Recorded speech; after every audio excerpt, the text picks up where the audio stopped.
As despicable as war might be, going back thousands of years, certain militaries have tried to agree on ethical kinds of warfare.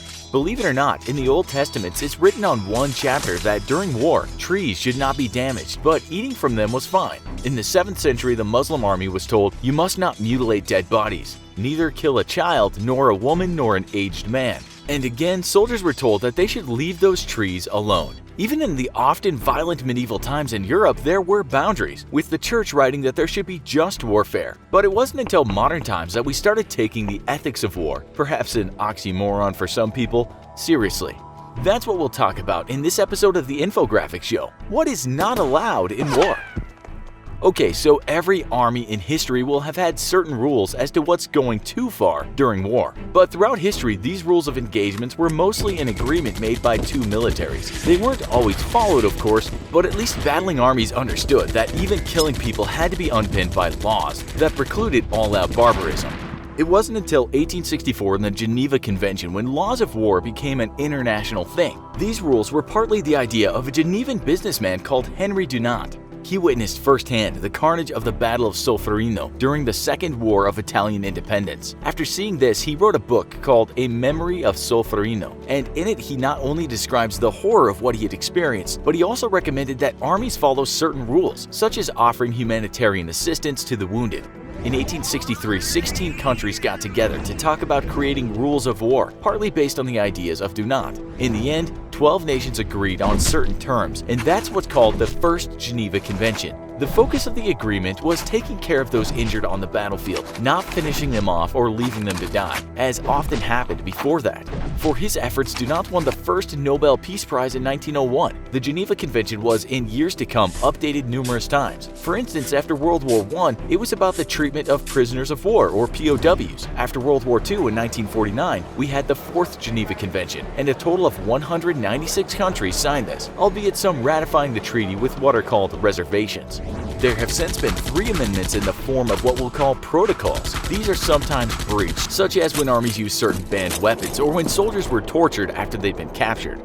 Now, let's have a look at what things are not allowed. We know that soldiers that have been wounded must be helped. It's written that they should not be treated in a dehumanizing way and that they should not be humiliated. The conventions tell militaries that these soldiers, in all circumstances, be treated humanely without any adverse distinction founded on race, color, religion, or faith, sex, birth, or wealth, or any similar criteria. If a person is injured, he should not be treated as a target any longer. Moreover, it doesn't matter if you're not on the injured person's side. If someone is hurt badly and attention can be given to them, then that should happen. Then you have people who are part of a military that don't necessarily fight, including chaplains and medical staff. These people should be left alone, but the treaty states that this can change course if that person is armed. We're also told that if one side doesn't have enough medical personnel, it has a right to take hostage medical personnel from the other side so that they can begin treating the wounded. It goes without saying that those hostages should be treated well. Perhaps a lot of people died on the battlefield and are just lying about. We're told that these people should be picked up when possible and given a proper burial. Sometimes fighting should even stop so the dead can be moved. Their bodies should be treated with respect. And if it's possible, those people should be buried in a way that respects their religion, if their religion is known, of course. There's even something called the Graves Registration Service, which should mean that the dead can be traced and if needed, their bodies exhumed and sent back home. Anything found on the body, rings, money, etc., should be returned to the dead person's next of kin. This is a major part of the rules of war, being good to the injured and respecting the dead. Then you have the people who have been captured, and as you know, these folks are called POWs. They too should be treated with respect, not tortured, not treated inhumanely, and treated for wounds if need be. What can happen though is certain people are not given POW status. This happened in the USA. The Chicago Tribune wrote that in 2002, the US Army would give this status to captured Taliban soldiers, but not people belonging to the group Al-Qaeda. This meant that they were denied the rights of POWs, and we all know what happened to some of them. Many critics said the US had breached the rules of warfare, which says detainees should be treated humanely. At the time, Defense Secretary Donald Rumsfeld said that it would happen, but he said these people were not POWs as they belonged to a terrorist organization. When it comes to POWs, they also have to be treated according to their rank, which means that an officer might receive better treatment than a lowly private. That's why POWs are always asked to give their name, rank, and serial number. Once detained, they're told that they can be questioned, but torture is a definite no-no. It's written in the Third Geneva Convention that no physical or mental torture, nor any form of coercion, may be inflicted on prisoners of war to secure from them information of any kind whatsoever. Prisoners of war who refuse to answer may not be threatened, insulted, or exposed to any unpleasant or disadvantageous treatment of any kind. We all know this has happened, and we've heard stories about the Guantanamo Bay facility and other black sites. The US has been criticized by human rights advocates, but as we said, these types of prisoners were not classed as POWs. So of course captured people may be treated badly, but all we're saying is that under the international law of warfare, they should not be. However, if you search for instances of when detainees have been tortured after they were captured during conflicts, you'll find many, way too many for us to mention today. Not only should these people not be demeaned or tortured, but they should be given enough food, water, and clothing, while also be allowed to practice their religion and write their family or friends. They are to be given their location so that people can write back to them. At the same time, the captured people should not be paraded around for the public to see. They should not be photographed or videoed for public consumption. We're told this is not treating them with dignity.